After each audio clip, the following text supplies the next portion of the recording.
Principal दास की नज़रें आजकल अक्सर ही अवनी पर टिकी हुई रहती थी।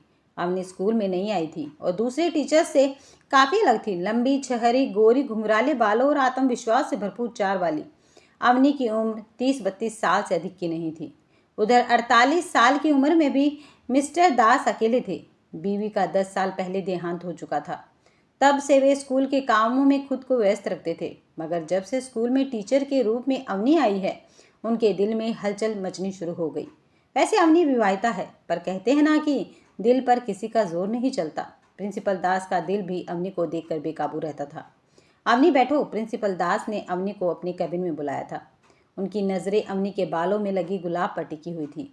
अवनी के बालों में रोज एक छोटा सा गुलाब लगा होता था, जो अलग अलग रंग का होता था। प्रिंसिपल दास ने आज पूछ ही लिया, आपके बालों में रोज गुलाब कौन लगाता है? कोई भी लगाता हो सर, वह महत्वपूर्ण नहीं। महत्वपूर्ण यह है कि आपकी नज़र मेरे गुलाब पर रहती हैं। जरा अपनी मंशा तो जाहिर कीजिए। शरारत से मुस्कुराते हुए अवनी ने पूछा तो प्रिंसिपल दास झेप गए। हकलाते हुए बोले, नहीं ऐसा नहीं है, दरअसल मेरी नज़रें तो आप पर ही रहती हैं। अवनी ने अचरज से प्रिंसिपल दास की तरफ देखा, फिर मीठी मुस्कान के साथ बोली, यह बात तो मुझे पता थी जनाब, बस आपके मुंह से सुनना चाहती थी। वैसे मानना पड़ेगा आप हैं काफ़ी दिलचस्प। थैंक्स। अवनी के कमेंट पर प्रिंसिपल दास थोड़े शर्मा गए थे। पानी का गिलास बढ़ाते हुए बोले, आपके लिए क्या मंगवाऊं, चाय या कॉफ़ी? नहीं नहीं, पानी ही ठीक है। आज तो आपकी बातों ने ही चाय कॉफ़ी का सारा काम कर दिया। कहते हुए अवनी हंस पड़ी।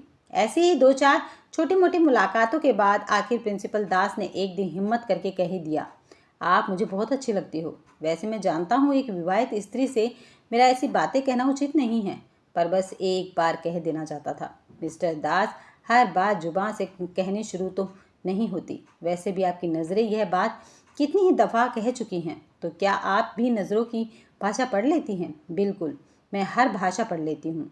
आपके पति भी आपसे बहुत प्यार करते होंगे ना? प्रिंसिपल ने उसके चेहरे पर निगाहें टिकाते हुए पूछा।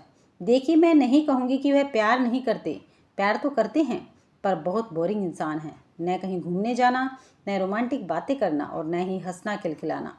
Very boring. घर में पति के अलावा केवल सास है जो बीमार है, ससुर है नहीं।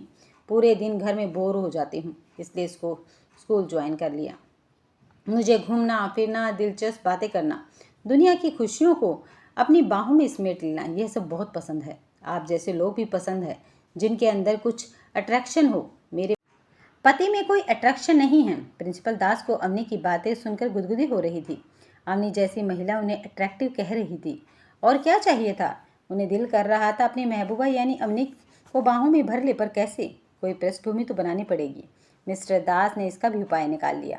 अवनी, क्यों ना आपकी क्लास के बच्चों को लेकर हम पिकनिक पर चलें? स्पोर्ट डे के दौरान आपकी क्लास के बच्चों ने बेहतरीन परफॉर्मेंस दी है, उनके रिजल्ट भी काफ़ी अच्छे आए हैं। ग्रेट आइडिया सर, बताइए ना कब चलना है और कहाँ जाना है? खुश होकर अवनी ने कहा। अवनी क्लास 7 की क्लास टीचर थी।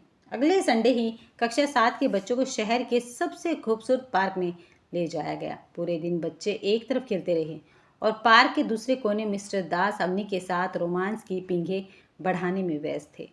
अब तो अक्सर बहाने ढूंढे जाने लगे। प्रिंसिपल और अवनी कभी कोई मीटिंग अटेंड करने बाहर निकल जाते, तो कभी किसी सेलिब्रेशन के नाम पर, कभी स्कूल के दूसरे बच्चे और टीचर की शामिल होते, तो कभी दोनों अकेले ही जाने का प्रोग्राम बना लेते। प्रिंसिपल को हर समय अवनी का साथ पसंद था, तो अवनी को इस बहाने घूमना फिरना, खाना पीना और मस्ती मारना, दोनों ही एक दूसरे की इच्छा पूरी कर अपना मतलब निकाल रहे थे। ऐसे ही वक्त गुजरता रहा। उनका ये अवैध रिश्ता वैध रास्तों से आगे बढ़ता रहा। अब तो अवनी अक्सर अपने हाथ का बना खाना और पकवान आदि प्रिंसिपल के लिए लेकर आती। सबकी नज़रें बचाकर दोनों एक दूसरे में खो जाते, पर कहते हैं ना, इश्क और मुश्क छिपाए नहीं छिपता। धीरे धीरे स्टाफ रूम में दूसरे टीचर इनके रिश्ते पर कानाफूसी करने लगे, मगर अवनी इन बातों के लिए तैयार थी। वह बड़ी कुशलता से इन बातों को अफवाह बताकर आगे बढ़ जाती। एक दिन अवनी स्कूल आई तो उसे खबर मिली कि साधारण टीचर के रूप में हॉल ही में आई मिस श्वेता गुलाटी को प्रमोशन देकर क्लास 10 की क्लास टीचर बना दिया गया है। इस बात से हर कोई अचंभित था। स्कूल के सबसे सीनियर क्लास की क्लास टीचर बनना, और वह भी इतने कम दिनों में, किसी को भी सहजता से कबूल नहीं हो रहा था। अवनी तो बुखला कर रह गई। वह पहले से ही यह बात गौर कर रही थी कि प्रिंसिपल दास आजकल श्वेता गुलाटी पर काफ़ी मेहरबान रहने लगे हैं। 20 साल की श्वेता काफ़ी खूबसूरत थी, जैसे अभी अभी किसी कमसिन कली ने पंखुड़ियाँ खोली हों।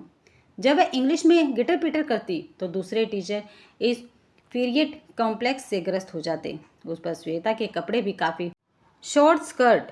वैसे तो उसकी अदाओं के दीवाने स्कूल के ज़्यादातर पुरुष थे, मगर सबसे ज़्यादा पावरफुल प्रिंसिपल दास ही थे। सो श्वेता उनके कैबिन के आसपास मंडराने लगी थी। अवनी गुस्से से आग बबूला होकर प्रिंसिपल के कैबिन में पहुंची, पर वे वहां नहीं थे। पूछने पर पता चला कि वे मिस गुलाटी के साथ लाइब्रेरी में हैं। अवनी का गुस्सा सातवें आसमान पर पहुंच गया। उसने बैग उठाया और बिना किसी को इन्फॉर्म किए घर चली गई।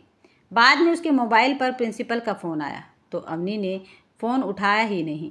अगले दिन भी वह स्कूल नहीं पहुंची तो प्रिंसिपल ने उसे मैसेज किया, मैं तुम्हारे घर के सामने कार लेकर पहुंच रहा हूं। मुझसे नाराज़ हो तो भी एक बार हमें बात करनी चाहिए। आज हम बाहर ही लंच करेंगे। मैं 20-25 मिनट में पहुंच जाऊंगा, तैयार रहना। अवनी तैयार होकर बाहर निकली। तब तक प्रिंसिपल की कार पहुंच चुकी थी। वह कार में पीछे जाकर बैठ गई। दोनों शहर से दूर एक रेस्टोरेंट पहुंचे। कोने की एक खाली सीट पर बैठते हुए प्रिंसिपल ने बात शुरू की, अब आप कुछ बताएंगे, इस नाराज़गी की वजह क्या है? वजह भी बतानी पड़ेगी।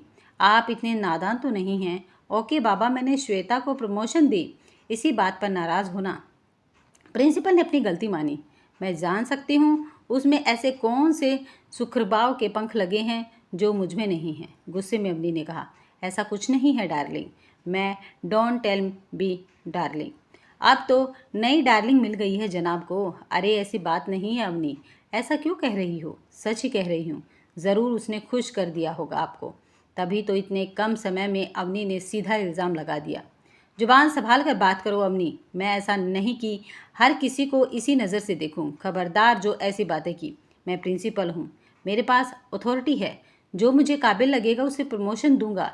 इसमें तुम्हें बीच में आने की कोई हक नहीं है। प्रिंसिपल ने भी तेवर में कहा, हक तो वैसे भी कुछ डिसाइड नहीं किए हुए हैं मेरे भी। अब बता देना कि मैं कहाँ फेंक दी जाऊंगी। अब मेरी ज़रूरत तो नहीं रही होगी आपको। शट अप अवनी, कैसी बातें कर रही हो? बातें ही नहीं, काम भी करूंगी। अब खुद को सीनियर पोस्ट मत समझो। आपके ऊपर भी मैनेजमेंट है। मैं मैनेजमेंट से आपकी शिकायत करूंगी। अच्छा, तो इतनी सी बात के लिए तुम मुझे धमकी दे रही हो? अवनी, मेरे प्यार का यही बदला दोगी तुम? ठीक है, मैं भी देख लूँगा। तुम्हारे भी तो अमीर पति हैं ना, जिन्हें धोखा दे रही हो। मेरे पास भी बहुत से सबूत हैं अवनी, जिन्हें तुम्हारे पति को दिखा दूँ तो अभी हाथ में तलाक के कागजात मिल जाएंगे। प्रिंसिपल ने धमकी दी। तो मिस्टर दास, आप भी सावधान रहना। मेरे पास आपकी बहुत सी तस्वीरें, मैसेज, चैटिंग हैं, जिन्हें मैनेजमेंट को दिखाकर अभी आपको नौकरी से निकलवा सकती हूँ। आपको लूज करैक्टर साबित कर इज्जत पानी में मिला सकती हूँ, पर मैं ऐसा नहीं करूँगी। मैंने भी प्यार किया है आपको, भले ही आज कोई और पसंद आ गई हो। ऐसा नहीं है अम्मी, श्वेता पसंद नहीं आई, बल्कि मेरे छोटे भाई की फ्रेंड है और फिर काबिल भी है। नॉलेज अच्छी है उसकी। अगर तुम्हें बुरा लगा है तो सॉरी, पर मेरा मकसद तुम्हें हर्ट करना नहीं था। प्रिंसिपल की आवाज़ नरम पड़ गई। इट्स ओके सर, शायद मैंने भी कुछ ज़्यादा ही कह दिया। आपको अवनी ने भी झगड़ा बढ़ाना उचित नहीं समझा। झगड़ा बढ़ा इससे पहले ही दोनों ने पैचअप कर लिया। दोनों ही जानते थे कि उनके हाथ में एक दूसरे की कमज़ोर कड़ी है। नुकसान दोनों का ही होना था। बात आई गई हो गई। दोनों फिर से एक दूसरे के रोमांस में डूबते चले गए, मगर इस बार दोनों की ही तरफ से सावधानी बरती जा रही थी। मिलकर तस्वीरें और सेल्फी लेने की परंपरा बंद कर दी गई थी। दोनों घूमने भी जाते तो साथ में तस्वीरें कम से कम लेते। चैटिंग के बजाय व्हाट्सएप कॉल करते और मैसेज करना भी बंद कर दिया था। दोनों को ही डर था कि सामने वाला कभी भी उसकी पोल पट्टी खोलकर उसे नंगा कर सकता है। उनके बीच पति पत्नी का रिश्ता तो था नहीं जो हक के साथ रोमांस करे। यहाँ रोमांस भी छिप छिप कर करना था। एक दूसरे पर कोई हक भी नहीं था। अवनी ने अपने मोबाइल में से सोरी तस्वीरें निकालकर लैपटॉप में एक जगह इकट्ठी कर ली, जिन तस्वीरों में दोनों एक दूसरे के बहुत करीब नजर आ रहे थे।